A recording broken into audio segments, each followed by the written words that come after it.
Hello beautiful people, I'm Luka and we are here today at Supanova 2016 with some of the guys from Tomorrow When the War Began. We have Molly, we have Fontaine and we have Keith. And so welcome guys, thank you very much. Thanks for having us. So like up until now today you've just been up at your booth doing signings. Like how is it meeting the people who have like grown up like reading the book? It's super cool because the show hasn't come out yet. It's very like anyone who's coming up to speak to us knows the book or at least the film. Yeah. So it's like the big fans, which is very cool. Yeah, which is cool. Yeah, very exciting vibe. Yeah. And so have you seen anyone else from the show? Because I was on the show too. Significantly less important, but I was there nonetheless. Because yeah, we just came up to say hi to someone else, and I saw you guys. I'm like, hi. Yeah. So has anyone else from the show been here? At Comic-Con? No, because we're the only Melbourne. Yeah, the rest of the kids. Squad's up in Sydney. Yes, them Sydney guys. This is the cool crew here. Yeah, Melbourne. It's the creative city. Okay, so you guys are significantly younger than myself. I won't tell you how old because that's depressing. But so the book was curriculum for us in school. Was it? Did you guys read it when you were going through that? I did. I didn't read it for high school. I read it for my own personal enjoyment. Was that before you were on the show? Yeah, I was like 10 when I read the books, 10 or 11, and I like loved them. You read them for high school. Yeah, and I read them before we had to do it for school. It's the cool thing about the books is they've been out so long as well, so many generations like grew up with them. Yeah, it's safe to say like everyone's going to love it. And Keith, you? I hadn't read the books at all. No, I'd seen the movie. Just dive in, yes. One of those people, but I'm up to book 4 at the moment. I started reading it once I was cast. So the characters you guys were playing, refresh my memory, sorry. I was playing Ellie, who's the kind of bossy, loyal, leadery type person. Yeah, I play Robin, who's the like good Christian, very moral character, but complex.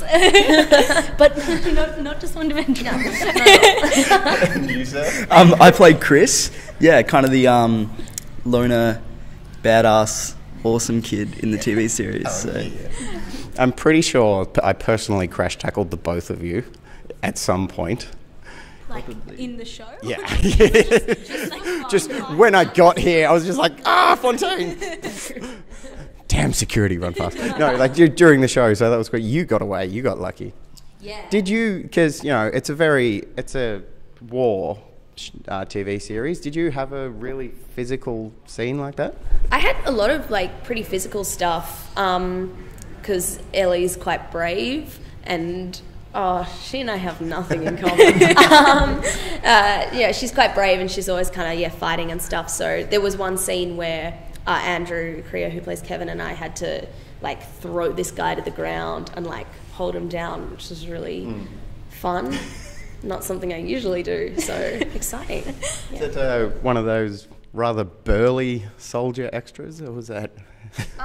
He was a stunt double being an extra, so we got to like throw him up and he landed really hard and then he got up and he was like, I'm fine, and we were like, very good. They're very bouncy, those stuntmen, aren't they? Poor sods. And so we're just like, what was your favourite thing to do? Like through the whole project, you just went like, oh my God, I got to do that.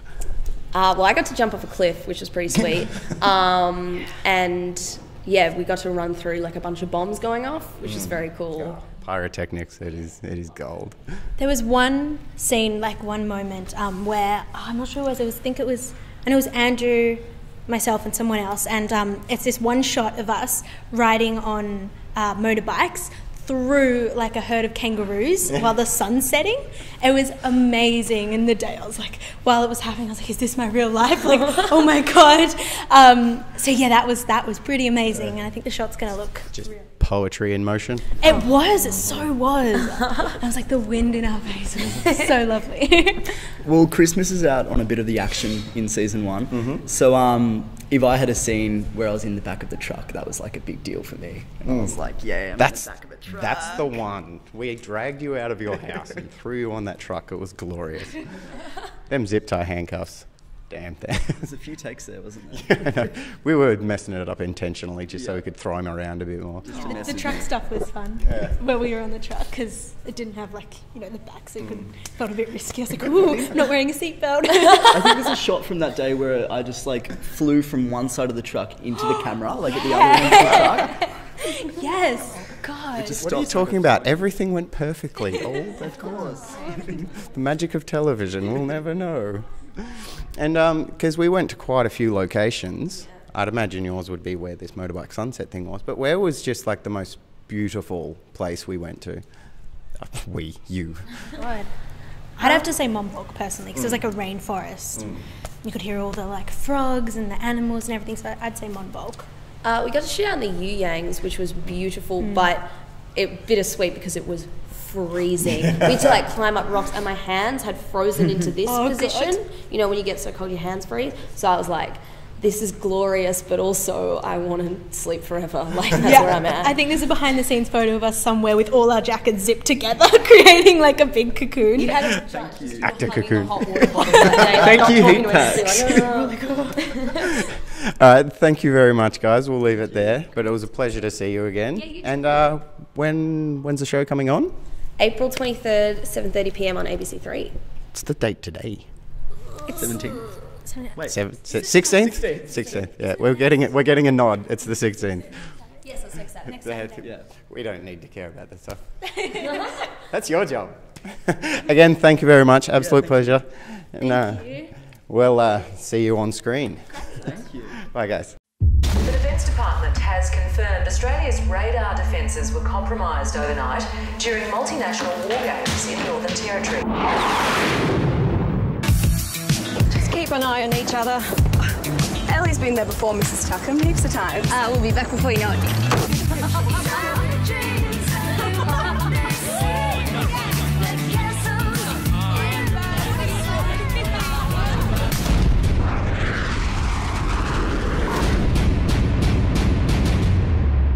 Mom? What's happened? I think we might be at war.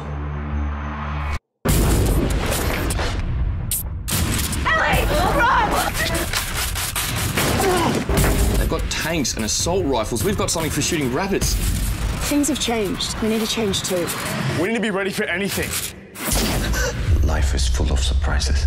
Run! No one is coming to this country's rescue. It's on its own. Run! Get away from the windows!